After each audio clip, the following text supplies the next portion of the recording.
Soy Carmen Enit Acevedo de Bonita Radio y esto es Gajes del Oficio. Buenas, es Mari Narváez por acá y también compartiendo con la gran Carmen Enit en Gajes del Oficio. Bueno, nosotros nos hemos impuesto a hacer un podcast sobre periodismo, todo lo que eso tenga que querer decir.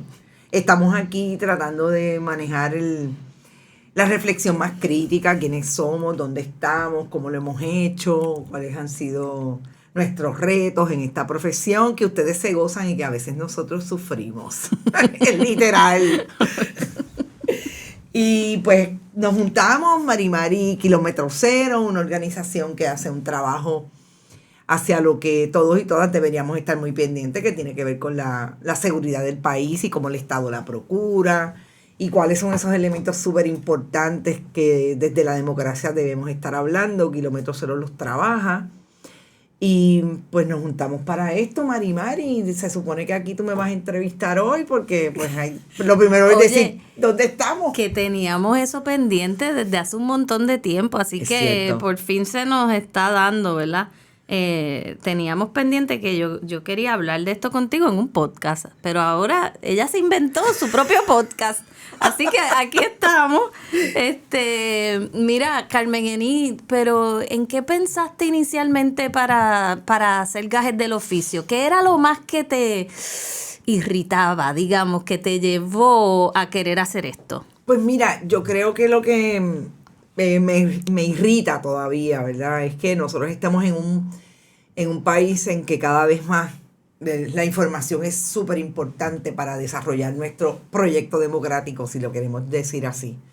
Y yo creo que desde el periodismo no se está procurando, ¿verdad? Yo creo que procurar hacer democracia tiene que ver con el acceso a la información, tiene que ver con que la gente nos entienda de qué van las diferentes estructuras dentro de este sistema democrático.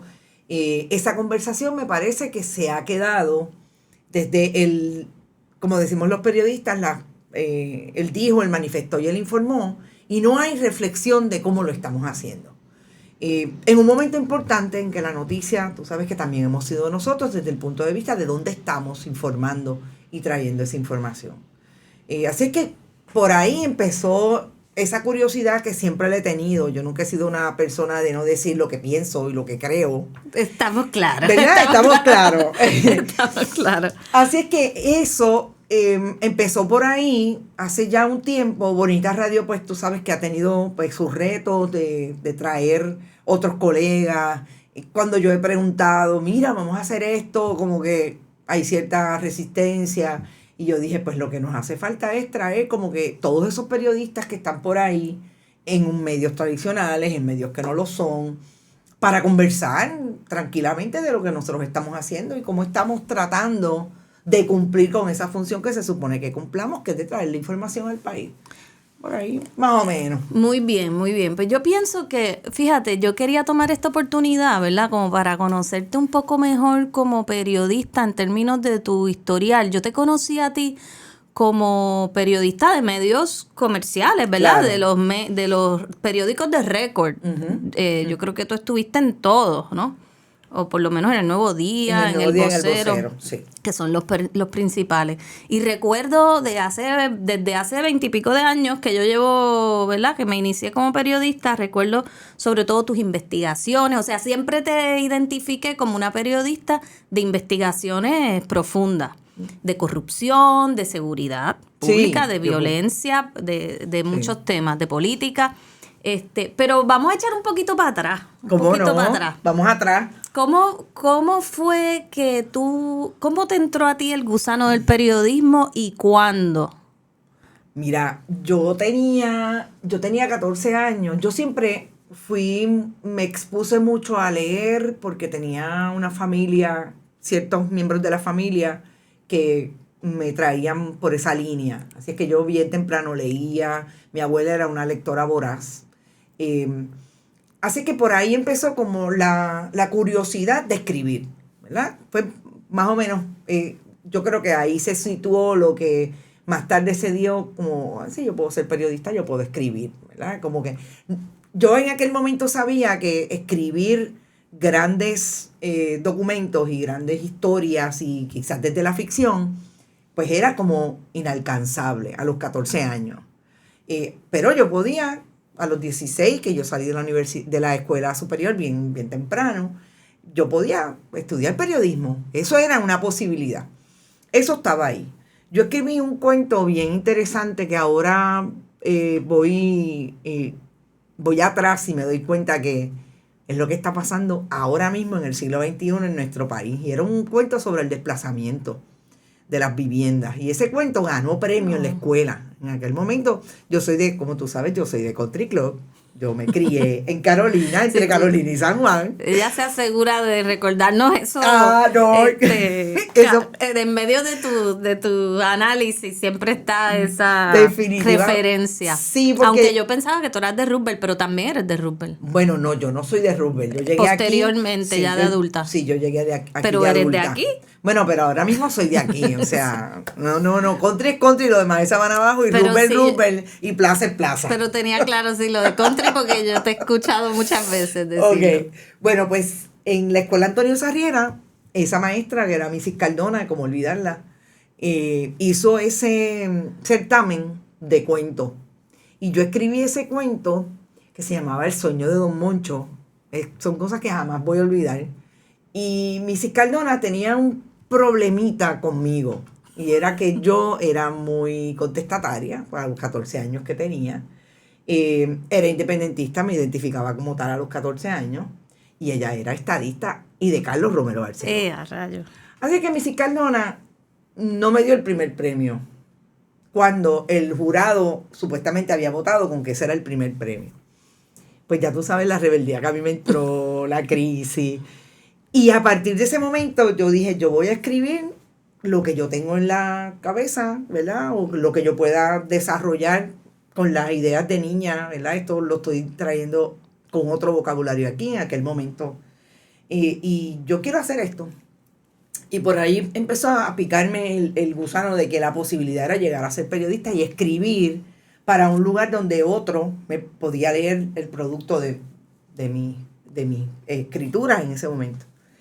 Así que ¿Y fuiste a estudiar periodismo fui a estudiar, a la universidad? Bueno, interesantemente a mí me aceptaron porque yo era tan rebelde, como decía Mrs. Cardona. Así es que yo bien tarde le dije a mi mamá, no me aceptaron, mi papá quería que yo estudiara farmacia y yo empecé todas las gestiones porque pues mi papá y yo teníamos una relación bien fuerte, así que yo quería complacerlo, pero yo sabía que eso no era lo que yo quería, ciencia, hello, jamás. Y me aceptaron en Bayamón y yo no dije nada hasta que llegó el mes de julio, que ya no había opciones de entrar en Bayamón porque yo no quería estar. Y ese día le dije a mi mamá, me aceptaron aquí, pero yo no voy para allá. Y no fui para Bayamón, pero mi mamá tenía una muy buena amiga que la vida es como es. Y ella me ayudó a entrar en Carolina, o sea, mire, esa muchacha está aquí, ella era profesora del recinto de Río Piedra, esta muchacha está aquí, por favor, entrevístenla por lo menos, ella no solicitó Carolina, pero... Y en Carolina, Gloria Vallejo me ayudó a entrar, que también fue una profesora de ese colegio, que era aquel colegio que no sé si tú sabes, pero era la marquesina de una casa, literalmente, el Colegio Regional de Carolina. De veras, pero tenían ese programa de comunicaciones que ellos tienen. Publicidad. Pero entonces yo dije, bueno, pero por aquí, okay, porque ya sabía que había una forma de entrar a Carolina y después pedir transferencia a Río Piedra, que era donde había una escuela de comunicación con periodismo. Hice eso y al año y medio ya estaba en Río Piedra estudiando periodismo, que era lo que yo quería estudiar. Wow, o sea que tú estudiaste allí en comunicación pública, en la escuela de comunicación pública. Afuera. ¿Sabes qué? Ajá. No era dentro del recinto, en la parte de afuera, en aquellos salones. No me acuerdo si tenían asbesto, pero la universidad tiene mucho asbesto, tuvo mucho asbesto en aquel momento. Pero sí, yo estudié afuera, en la escuela afuera, estaba doña Tete de... Todos los que están escuchándonos que son producto de la escuela sabrán quién es doña Tete, que era la persona que estaba al frente de todo el proyecto administrativo de la escuela. Norma Valle era profesora, Carmen Judith Vélez era profesora. Manny Suárez no era profesor. No era profesor, Manny fue profesor en humanidades. Manny dio un curso de periodismo en inglés en humanidades. Ah, yo pensaba que era en comunicaciones, fíjate. No, fue bien interesante. Habían como Norma Valle, que obviamente había estado y en aquel momento estaba como en la segunda etapa o en la última etapa del periódico El Mundo. Estaba otra profesora que daba cursos de periodismo, pero de producción de periodismo, de papel, porque era lo que había. Había producción de radio y televisión, pero yo siempre era periodismo escrito. O sea, lo mío era irme por esa línea. Y una vez empezaste a trabajar como periodista, ¿cómo entraste al área particular de investigación? Porque no todos los periodistas hacen investigaciones como las que tú hacías. Mira, para mí la escuela de la investigación, y siempre lo digo, fue cubrir la policía. Y es interesante que tengamos esta conversación porque tú estás haciendo un trabajo bien relacionado a cómo se cubre, en este caso, el esfuerzo y el proyecto del Estado con relación a la seguridad. Porque la policía te da toda la capacidad desde el periodismo de hacer incluso lo que ellos hacen, que es investigar para esclarecer, para atraer, ¿verdad? Se supone. Y yo tenía 2 buenos maestros cuando yo empecé a hacer periodismo y salí de la escuela. Yo empecé en prensa asociada. Así que yo cubría de todo. Porque yo creo que también es lo fundamental, ¿verdad? Tú debes aprender en este oficio a hacer de todo. Pero a un periodista rookie, como me ocurrió cuando llegué al periodismo escrito del Nuevo Día, era lo primero que tú ibas a cubrir, la policía. Y era lo que nadie quería cubrir. Y yo recuerdo que en aquel momento estaba un compañero, que ya mismo digo el nombre porque se me escapa, Rafael Reguero, que fue el que hizo toda la investigación y escribió un libro ficción sobre el Cerro Maravilla, etc. Y Rafael Reguero no quería cubrir más la policía, era quien tradicionalmente la cubría, y lo destinaron a tribunales. Y cuando yo llegué a esa entrevista, Carlos Castañeda me dijo, yo no tengo a nadie que cubra, como hablaba con Carlos, que tú sabes que era cubanazo, y yo no tengo a nadie que cubra, y usted se atreve, porque claro, yo soy mujer, entonces imagínate. Y yo le dije, pues claro, ¿cuál es el problema? Aquí estoy. Y ese esfuerzo, había una persona que tú conoces, Francisco Velázquez, Pancho Velázquez, que era el narrador por excelencia de las historias policíacas, lo había sido en el periódico El Mundo, de alguna manera también en El Nuevo Día, pero en ese momento estaba de editor. Y Pancho fue como el primer contacto en El Nuevo Día, y ya afuera, cubriendo la policía, Gino Ponti. Y para mí fueron mis grandes maestros. Eran las personas que yo decía, yo tengo esta historia, yo la pienso de esta manera. Empecé, yo te diría que con la narración, ¿verdad? Porque obviamente la prensa escrita pues te imponía mucho cómo tú vas a pintar esa historia, cómo tú vas a traer la información. Pero yo siempre quería cubrir las escenas, sobre todo desde el punto de vista de la investigación. Y eso me fue dando una formación realmente de cómo yo iba a ir a cubrir otros temas siempre desde la investigación. La investigación no tiene una hipótesis, los hechos están ahí, tú empiezas a armarlos. Eso desde una escena policíaca hasta lo que es la corrupción. Pero y ven acá, la policía siendo una fuente tan, vamos, desconfiable, porque la policía tiene un historial, ¿verdad? De ser, claro, de esconder, de no ser transparente, de incluso dar datos falsos, o sea, claro, de mentir. La mácula. Yo creo que eso debió haber sido una gran escuela con respecto. A mí me impresiona todavía hoy día tantos periodistas con incluso muchísima experiencia que todavía se beben el Kool-Aid del Estado, de la policía, de la información oficial. ¿Cuándo te diste cuenta que había que cuestionar esa información oficial? Mira, lo más importante de la policía y de cualquier fuente de información, y yo estoy de acuerdo contigo que históricamente, sobre todo cuando yo empecé en los años 90, nosotros veníamos de saber lo que había pasado en el Cerro Maravilla, que después nos llevó a las carpetas, o sea, Esto no nos lo inventamos tú y yo. Exacto. Está ahí, la historia está ahí. Hay mucha gente que la ha documentado y hasta incluso el sistema judicial tuvo que intervenir en el asunto. Así que nosotros sabíamos que eso estaba. Pero ante eso y cualquier fuente, lo más importante para un periodista es cuestionar la fuente. O sea, tú no te puedes creer nada de lo que te están diciendo, sea la policía, sea el Departamento de Justicia, sea la Fortaleza. Tú tienes que buscar información que corrobore todo el tiempo lo que aquella que es la portavoz te está diciendo. O sea, que las fuentes oficiales en general. Tú En general. desarrollaste la suspicacia desde temprano. Desde el día 1. Oye, pero todavía hay periodistas que no han desarrollado eso. Bueno, pues están tarde si que son publican periodistas. el comunicado. Bueno. Eso se ve todos los días en los periódicos. Bueno, si está ocurriendo eso, pues algo está fallando. Yo no sé si pero es de ya educación. llegaremos ahí, ya llegaremos ahí. Ya llegaremos, eso es otra historia. Y yo creo que eso realmente me empezó a formar. Yo soy una persona, yo no quiero decir desconfiada, yo quiero decir que yo de mi personalidad no es como que creérmelo todo, no, ¿verdad? Yo no soy esa persona que está aquí y dice, ay sí, él es bueno, ella es buena. Demuéstramelo. Yo soy Escorpio, no sé si es eso. O sea, yo ando todo el tiempo, pero ¿por qué fulano me está diciendo esto? Pues mira, yo tenía siempre ese gusanito de la suspicacia. Y eso es importante en una fuente como esa, porque sí hay una historia institucional, pero hay gente que realmente quiere hacer su trabajo allí. Y yo siempre buscaba... En todas partes. En todas partes. Esa gente yo siempre las buscaba. Yo tenía excelentes fuentes de toda naturaleza, altos oficiales, gerencia intermedia, la policía, esa gente que hacen su trabajo desde lo administrativo, pero saben cómo se mueve ese mundo. Yo siempre recuerdo que yo en un momento dado le dije a un compañero periodista, Gerardo Cordero, esta es la policía africana.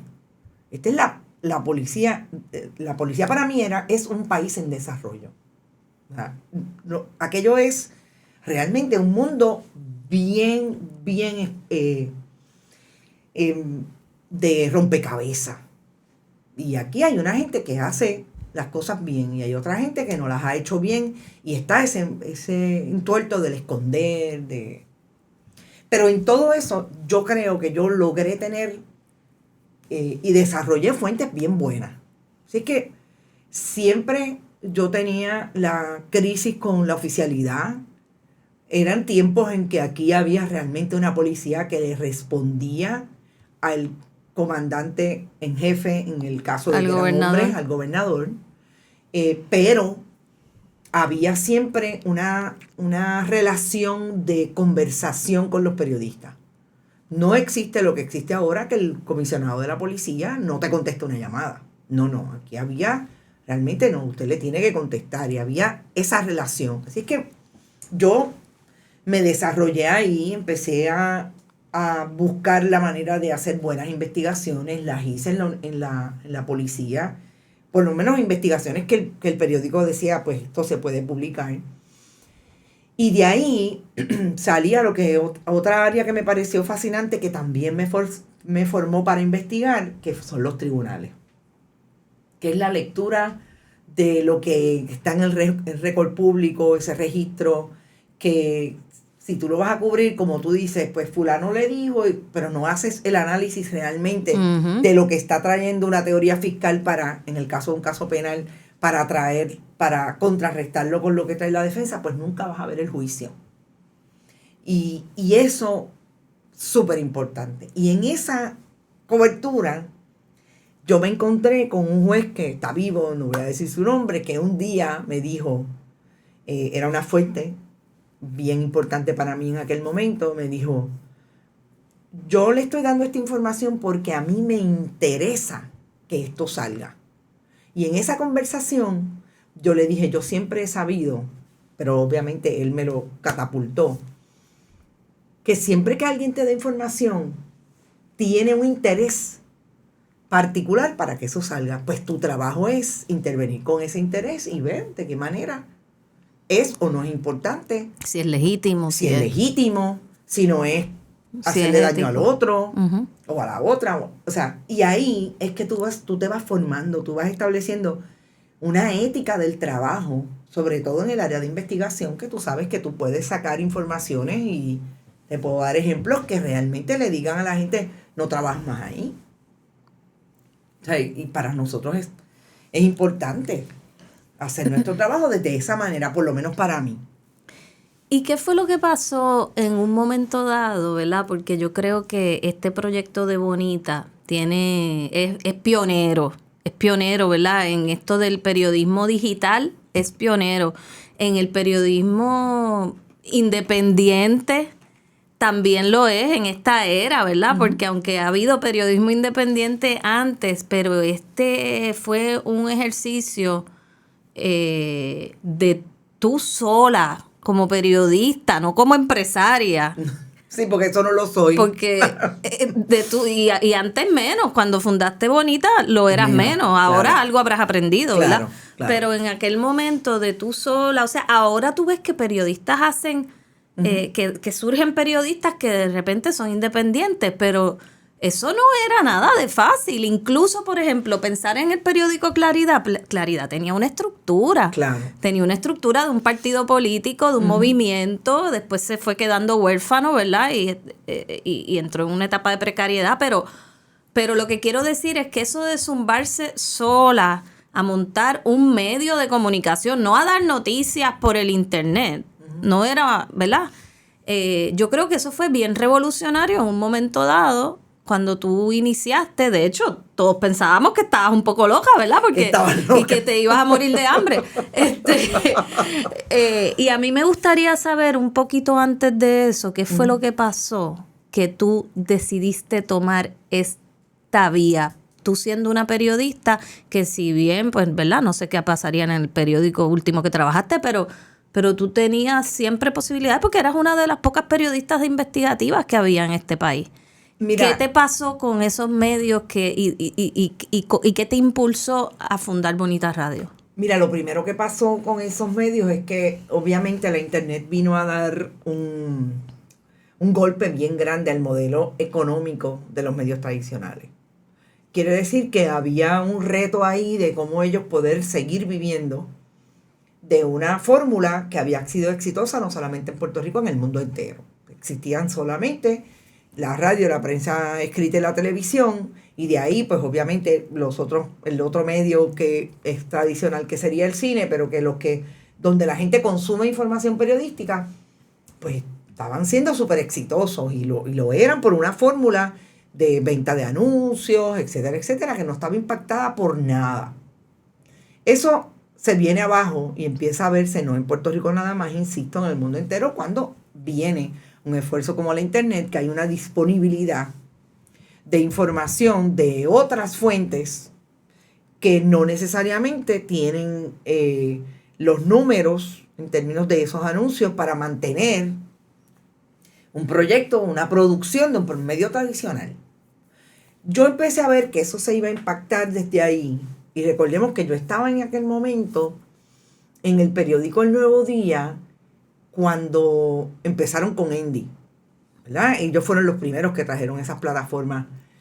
El Vocero todavía no lo había hecho. Yo hago una transición al Vocero y ahí veo que, o sea, esta es la locura. Claro, ya ahí había también, estamos hablando de 1996, yo había entrado en unas investigaciones bien profundas con relación a la corrupción de la administración Rosselló. De alguna manera me sacan del Nuevo Día esa intervención y esa interferencia. Había habido reuniones con el secretario de Justicia, cuestionando mi historia. Yo tengo que decir que en ese momento la familia Ferré me apoyó en todo momento, pero llegó un momento en que era como difícil, ¿verdad? Como que, rayos, esta gente. Y yo decía, ¿hasta dónde yo voy a sobrevivir? Porque yo soy una ficha, o sea, bueno, de ahí yo me voy al Vocero, pues porque me hacen una oferta a partir de la investigación precisamente del caso de la Telefónica, que le costó el trabajo a Agustín García, y yo me voy al Vocero, lo que yo sabía que era un pirateo, que todavía hoy lo vemos, porque obviamente lo que yo estaba haciendo en el Nuevo Día, pues le estaba proponiendo buenas portadas y buen alcance al Nuevo Día versus lo que le proponía el vocero. Así que Gaspar Roca, que era un lince, hizo así y yo dije, pues me voy, porque yo no sabía cómo yo iba a seguir sobreviviendo en aquel proyecto Nuevo Día. Cuando llego al vocero, realmente lo que me saca del vocero es la pelea constante de si me publicaban o no me publicaban. Porque Gaspar Roca siempre fue muy honesto y eso tengo que decirlo. Pero yo tenía que estar en este esfuerzo continuo, yo tengo esto. O sea, ¿qué hago? Yo soy bien estratégica cuando estoy en lugares donde yo no tengo la decisión, ¿verdad? Yo no tengo la última palabra. Pues si yo estoy en un medio en que finalmente es el editor quien va a decidir si me publica o no, pues yo estaba 2 semanas investigando a pesar de que yo cubría los tribunales o cubría la policía o tenía una fuente específica. Y después que yo terminaba la investigación decía, ay, yo tengo esto, ¡pam! Soltaba la investigación. Es bien difícil para un medio de comunicación en aquel momento decir no voy a publicar esto, cuando realmente un medio de comunicación es un medio de comunicación efectivo si tiene buen contenido. Y esas investigaciones le proponían muchas ventas a ese medio. Así que esa pelea constante y tener que ir al periódico, yo no soy periodista de estar en un espacio y en aquel momento menos. A mí me gustaba estar en la calle. Yo siempre decía, las fuentes están en la calle. El teléfono tú lo usabas menos. Y yo dije, mira, ¿sabes qué? Me voy. Y cuando yo me fui del vocero, yo me fui con la idea de crear un producto que lo creé y fue exitoso, que era manejar crisis de casos legales. Como yo había tenido un gran expertise en esa área de investigación periodística, habían esfuerzos de imagen pública para diferentes personas y corporaciones que tenían casos legales, así que yo me fui a hacer eso.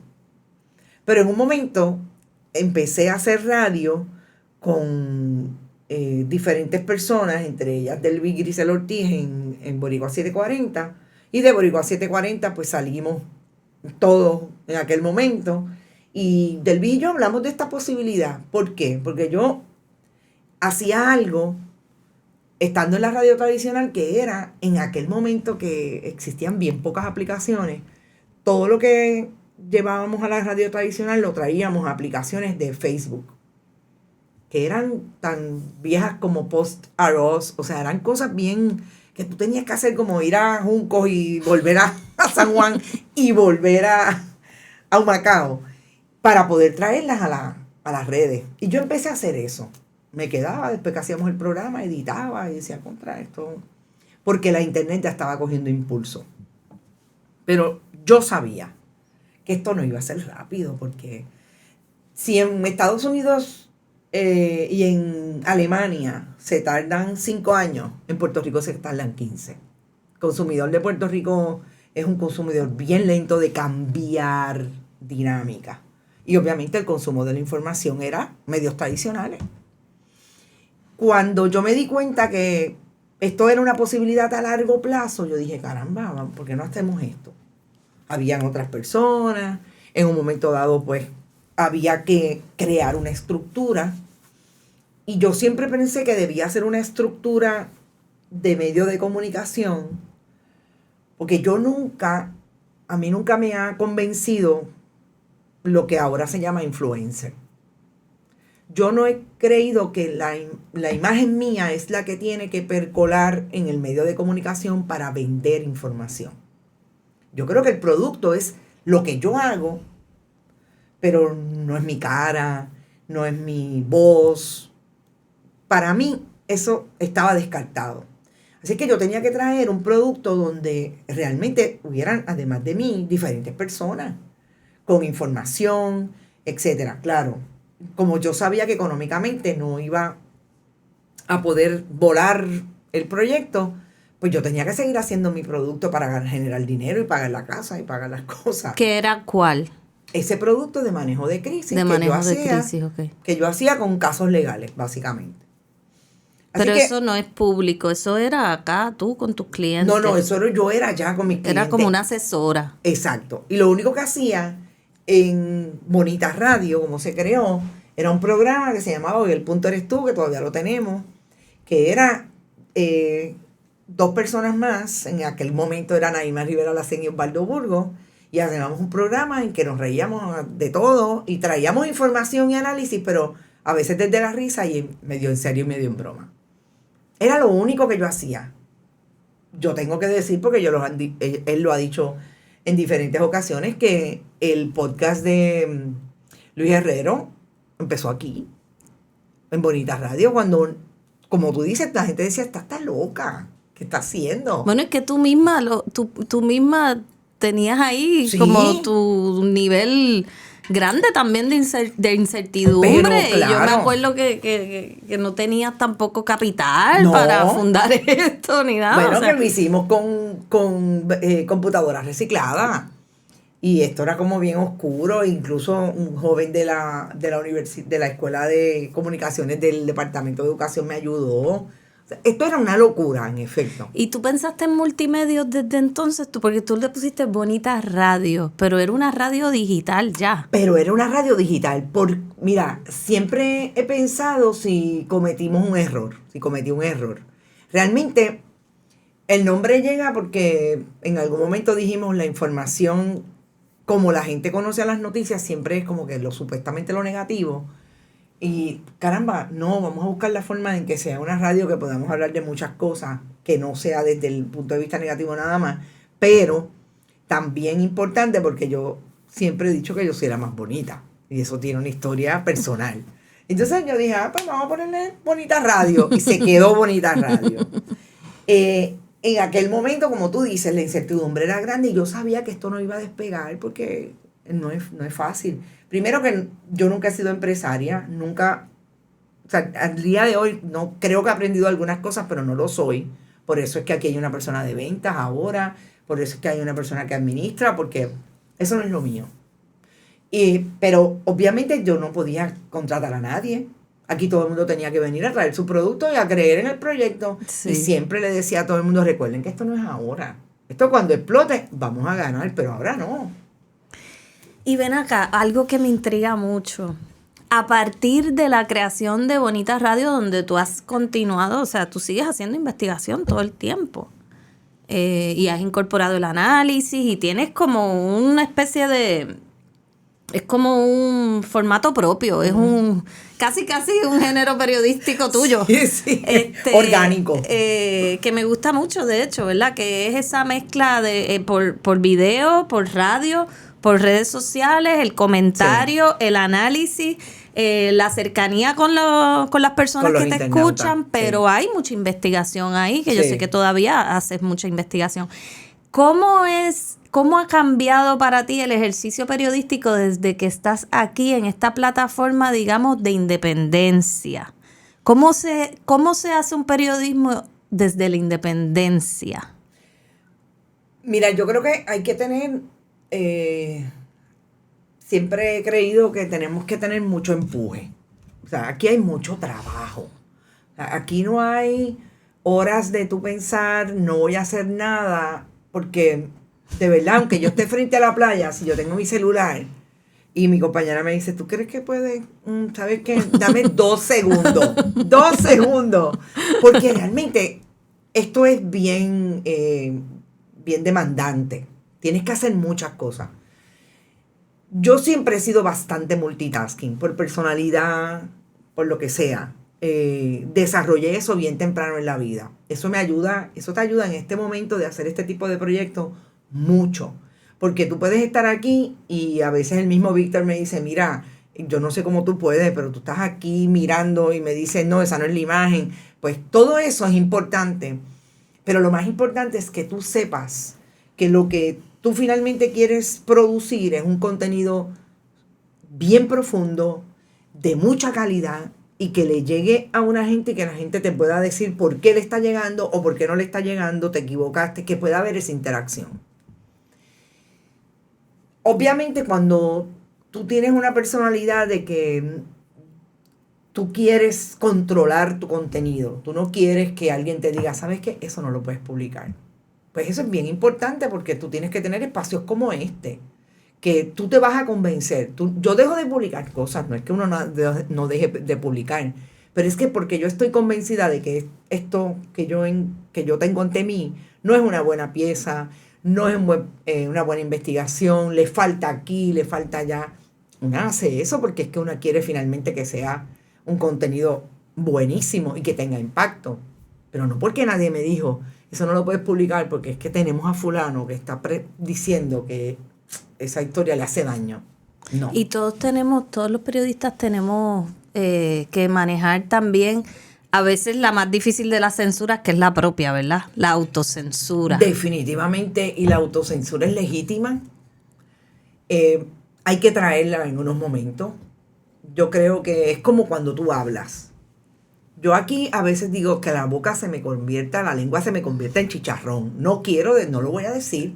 Y a veces me veo así lista y la gente lo sabe y yo les digo, esa no la voy a decir. Carmen Enid. No, porque pues hay cosas que no son necesarias. Hay situaciones en que tienes que esperar un poco. Es posible que lo puedas decir, lo traigas en otro momento, pero en este momento no me siento bien trayéndolo. Y esa autocensura que incluso sobrevive o se da para sobrevivir en un empleo. Uh-huh. Yo sé que hay compañeros, a mí me pasó cuando yo estuve en el proyecto tradicional, que hay compañeros que dicen, yo sé que si yo llevo eso, me voy a buscar un problema. Era lo que yo sentía en un momento dado cuando decidí, sabes que me tengo que ir, porque no puedo. Pues yo pude. Yo siempre digo, no todas las vidas son iguales. No toda la realidad de la gente es igual. Hay una gente que se puede ir, hay una gente que puede sobrevivir con menos, hay otra gente que no. Pero esa es mi personalidad. A mí donde yo no quiera estar, yo no voy a estar. Yo sé que a mis 58 años, no lo hice cuando tenía 14, a mis 58 años menos. Y ese nivel de libertad te lo provee mucho esfuerzos como este en un momento económico difícil, que tú sabes que la cosa no pinta bien, o no ha pintado bien por los últimos 15 o 20 años. Pero yo siempre he dicho, pues, yo creo que yo puedo hacer esto para vivir y para mantener el proyecto. Hasta que llegó el 2018, que me vi sin nada quiere decir que no tenía trabajo, de nada. Y dije, bueno, si lo único que tengo es Bonita Radio, pues yo voy a trabajar diario. Y así empezamos un proyecto diario con Rodrigo Otero Goico, que es el compañero de deportes, que me dijo, pues yo no tengo trabajo, vamos para adelante. 2 desempleados, vamos a hacerlo. Porque ya yo veía que Bonita Radio estaba teniendo buenos números. Que ya nosotros teníamos un reconocimiento allá afuera, que teníamos que hacer obviamente mucho para seguir, que el proyecto es un proyecto que tienes que estar encima de él. Y yo dije, bueno, ¿es ahora o es ahora?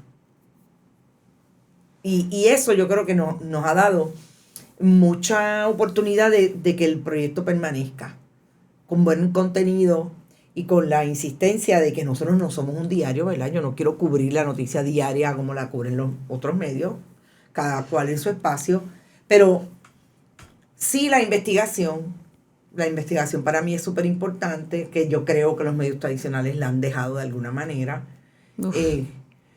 o sí, no existe. Y esa línea de que en efecto el periodista puede opinar, el periodista puede analizar, porque tú analizas, si la gente lo quiere entender como opinión, pues perfecto, pero tú analizas a base de unos hechos y tú traes la información y el contexto, que este país parece que viviría solamente desde la internet, ¿no? Y le puedes dar seguimiento a tus historias, que yo creo que eso es otra parte en la que el periodismo comercial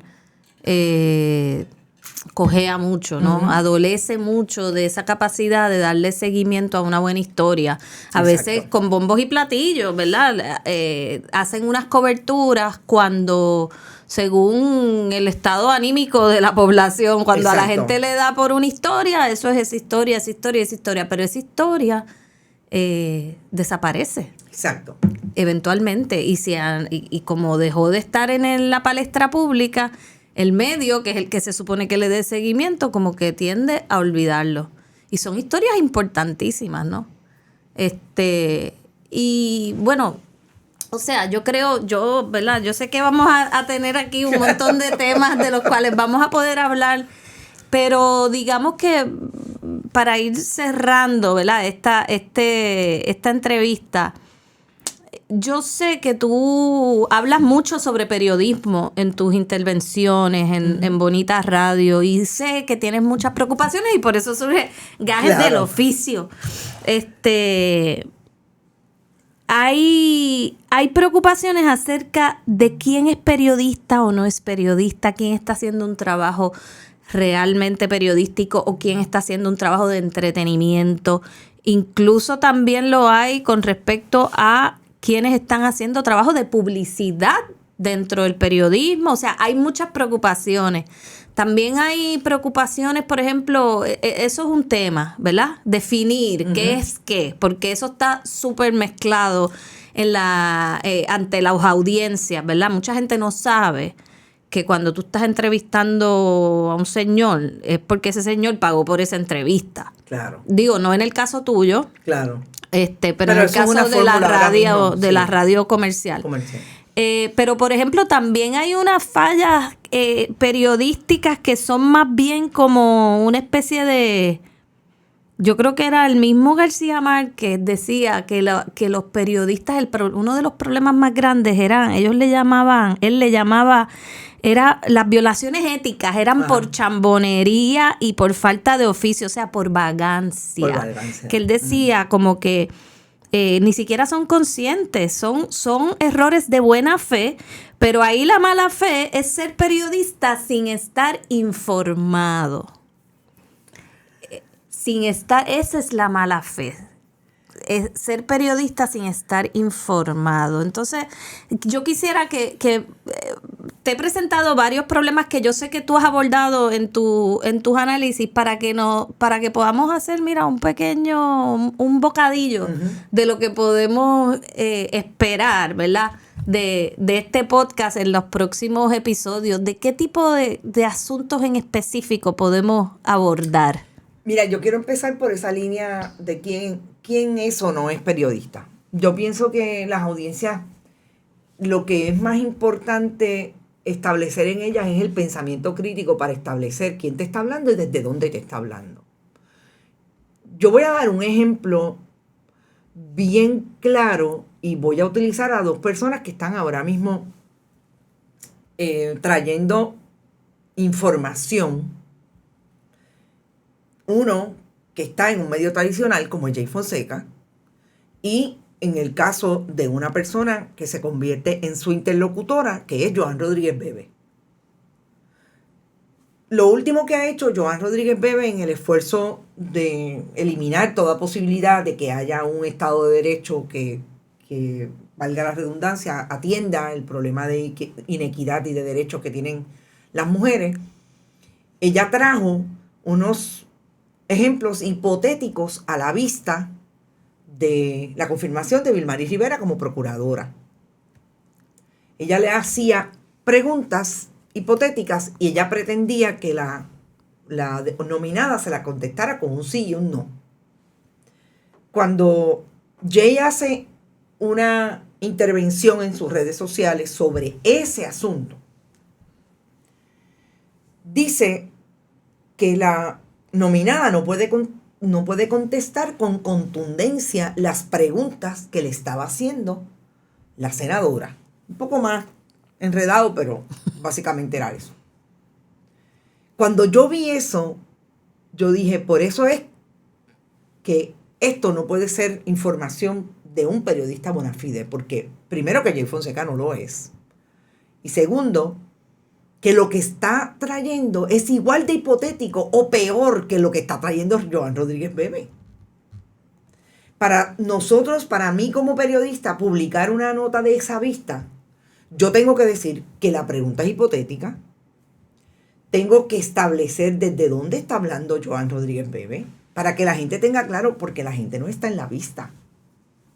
Que es lo más importante, Mari, la gente tiene que entender que los periodistas somos, sobre todo los funcionarios públicos, ese que ha adquirido el poder de alguna manera de intervenir entre esas audiencias y ese país con el poder político, en este caso, investido en la legislatura.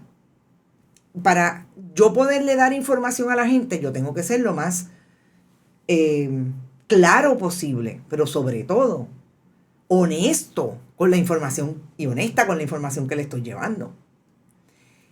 Eso no ocurre con una persona que no solamente no tiene adiestramiento periodístico, es que no ocurre con una persona que ahí mismo dice, ella es mi amiga.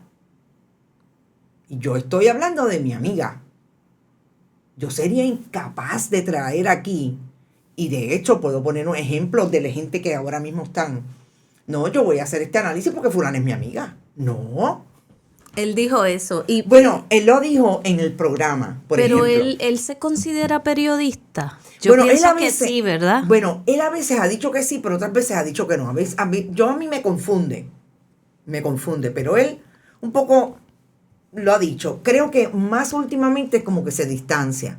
Claro, yo creo que se distancia y me parece que en ese sentido está bien, porque él tiene un programa, los datos son los datos, que trae compañeros periodistas que sí son periodistas. Y que hacen investigaciones. Y que hacen investigación. Y yo en eso me parece correcto, la distancia. Yo creo que fíjate que más allá del primer programa que él tenía, este segundo programa él ha querido establecer que en efecto él no lo es.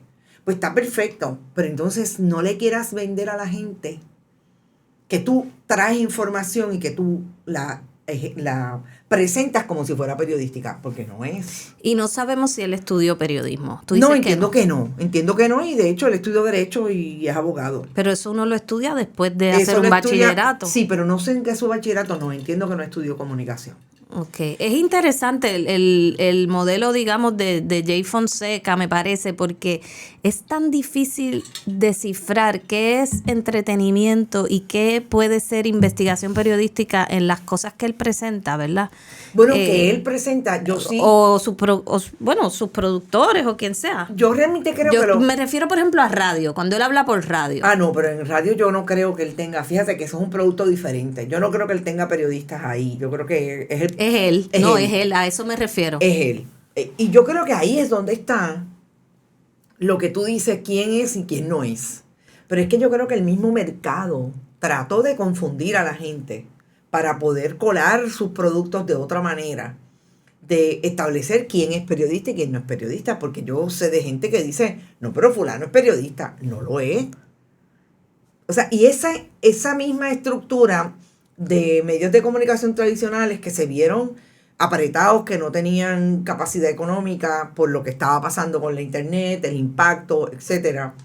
Obviamente la crisis económica que dejó de poner las grandes empresas a pautar, empezaron a buscar la manera de, no, pues vamos a colar esto por aquí y atraer a esta gente estridente, que grita, que habla desde ellos, porque yo a veces digo, Dios mío, pero ¿y los psicólogos qué pasó? Aquí está el narcisista loco. Ya, gente, vayan al psicólogo para que les bajen ese ego, porque es que está fuerte. Y eso empezó a desplazar a los periodistas. Fíjate que, ¿dónde tú ves a un medio de comunicación tradicional que tenga un departamento de noticias, sobre todo en el área de radio? Se acabó. Los desplazaron los analistas, abogados. Muchos abogados, demasiado abogados, pero eso es desde hace tiempo. Antaño. Sí, eso es desde la época de la Castañuela. María Castaña. El asunto de los abogados y las abogadas, sobre todo abogados, mucho más abogados que abogadas definitivamente. Sí. Es como un fenómeno, y yo creo que es bien de Puerto Rico particularmente, porque honestamente en Estados Unidos tú no ves eso. En Estados Unidos tú ves un híbrido entre abogados y abogadas. Hay abogados, pero hay más, por ejemplo, los expertos. Los expertos son profesores, sí, por ejemplo. Cierto. Hay muchos profesores, profesoras, pero aquí los abogados hablan de todo, nena, hasta de salud mental. Hasta de salud mental. De pandemia, de virus, bueno, de qué nos hablan aquí. Pero yo creo que eso va a ser bien interesante porque yo tengo más dudas que respuestas, honestamente, con respecto a ese tema de quién es periodista. Porque mira, hay periodistas aquí que no sé hasta dónde quieres que mencionemos nombres, ¿verdad? Pero digo, yo no tengo problema y yo eventualmente. eventual, déjame. Perfecto. Y yo creo que es algo que deberíamos decir desde el inicio. Esto no es personal, por favor. No. Esto es una reflexión crítica que usted se ubica porque usted hace un trabajo, ¿verdad? Pero que hay periodistas, por ejemplo, nosotros conocemos gente que fue periodista, que se dieron a conocer como periodistas importantes en este país y que hoy día hacen entretenimiento. Claro. Pero algunos es más difícil porque todavía hacen ciertas labores periodísticas. Y como tú dices, también los medios te los quieren vender como periodista. Sí. Pero el componente de entretenimiento es tan y tan poderoso, tan y tan robusto, exacto, que uno termina teniendo que cuestionarse, ¿verdad? Así que yo creo que esto va a ser súper interesante, pero no lo vamos a resolver todo hoy. No, y no lo vamos a resolver. Y yo creo que bueno, y no lo vamos a resolver por buen rato. Yo lo que quisiera es que se resuelva o no, entendamos que tenemos que conversarlo, que tenemos que hablarlo, que tenemos que traerlo, ya sea en un café, ya sea en este tipo de esfuerzo, pero sobre todo dándole a la audiencia la posibilidad de escuchar esta discusión.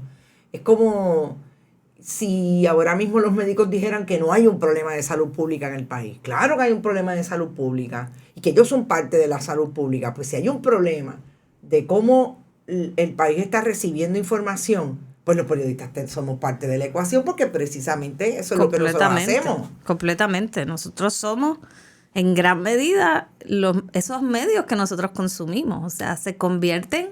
Exacto. En gran parte de lo que nosotros pensamos, de lo que nosotras decimos, de lo que nosotras analizamos, reflexionamos e incluso aspiramos. Exactamente. Yo creo que esa es la línea. La línea es poder que la gente sepa cómo nosotros lo hacemos, cómo nosotros no lo hemos podido hacer en algún momento, cuáles son nuestras importancias en este momento para seguir desarrollando contenido, que nos parece que es importante que, como siempre yo digo en Bonita, el país tiene derecho a saber, las audiencias tienen derecho a saber por dónde es que van las instituciones y solamente son los periodistas los que tenemos acceso. Claro, si no estás bajo una administración como esta que no te da acceso a nada, que tienes que hacer uso precisamente de las buenas estrategias y tácticas, de las buenas fuentes de información, porque las hay en todo sitio, incluso en un gobierno que quiere tratar de ocultar información, en las instituciones. Y realmente esto es lo que le conviene al país. Al país le conviene tener una democracia robusta y la ecuación de los periodistas es fundamental en eso. Estoy de acuerdo. Estamos de acuerdo, pero mira, si no están de acuerdo, pues no hay problema. Vamos a hablar también aquí. Pueden comentarlo. También, exacto.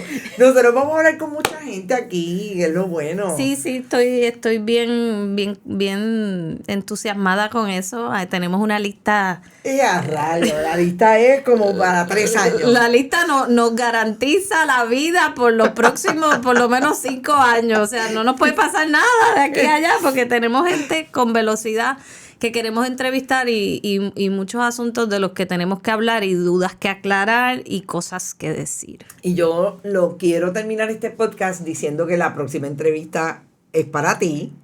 Así que yo voy a entrevistarte, a decir precisamente, y lo quiero dejar con esta pregunta: ¿cómo el periodismo puede atender un problema tan fundamental como hablábamos al inicio, de lo que debería estar pasando en las agencias de seguridad del Estado para garantizar no solamente seguridad, sino derechos a la ciudadanía? Y tú estás en ese mundo.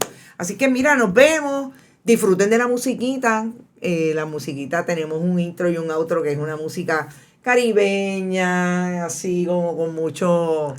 Porque esto es para soltarse. Esto es para soltarse. Estamos calentando, pero esto es para soltarse el moño. Para soltarse bien duro. Y después de Mari Mari, entendemos que va a haber una buena entrevista que todos van a tener que comentar. No voy a decir quién, pero no lo voy a decir quién, pero va a ser interesante. Nos vemos. Pásala bien, Mari Mari. Hablamos en la próxima. Saludos.